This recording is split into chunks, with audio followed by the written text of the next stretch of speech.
આજે અમે તમને એક દુઃખદ અને ચોંકાવનારી ઘટના વિશે જણાવીએ છીએ જે વન્ય જીવન અને માનવીય વિકાસ વચ્ચેના સંઘર્ષને ઉજાગર કરે છે। દાહોદ લીમખેડા હાઈવે પર વહેલી સવારે એક અકસ્માતમાં એક દીપડાનું મોત થયું છે। આ ઘટના દાંતિયા ગામ પાસે બની છે, જ્યાં અજાણ્યા વાહનની ટક્કરથી આ વનરાજીનું જીવન અચાનક સમાપ્ત થઈ ગયું। ચાલો વિગતમાં જઈએ। વહેલી સવારના અંધારામાં જ્યારે મોટાભાગના લોકો હજુ સૂતા હશે ત્યારે આ નેશનલ હાઈવે પર કાળમુખો અકસ્માત સર્જાયો। શિકાર કે પાણીની શોધમાં નીકળેલા દીપડો હાઈવે ક્રોસ કરી રહ્યો હતો ત્યારે પૂરપાટ ઝડપે આવતા એક અજાણ્યા વાહને તેને જોરદાર ટક્કર મારી।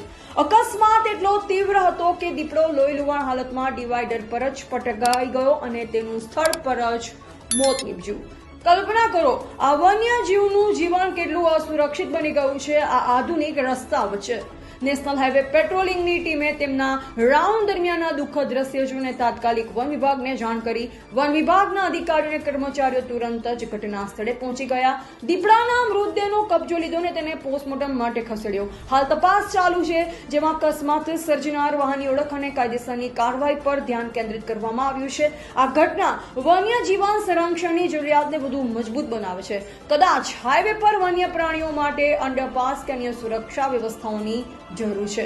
આવી ઘટના આપણને વિચારતા કરે છે કે માનવ વિકાસ અને પ્રકૃતિનું સંતુલન કેવી રીતે જાળવવું। જો તમને આ વિશે તમારા વિચારો શેર કરવા હોય તો કમેન્ટ સેક્શનમાં જરૂર લખો। ડીટીવી ન્યૂઝ પર વધુ અપડેટ્સ અને તાજા સમાચાર માટે સબસ્ક્રાઇબ કરો, લાઈક કરો અને બેલ આઇકન પ્રેસ કરો।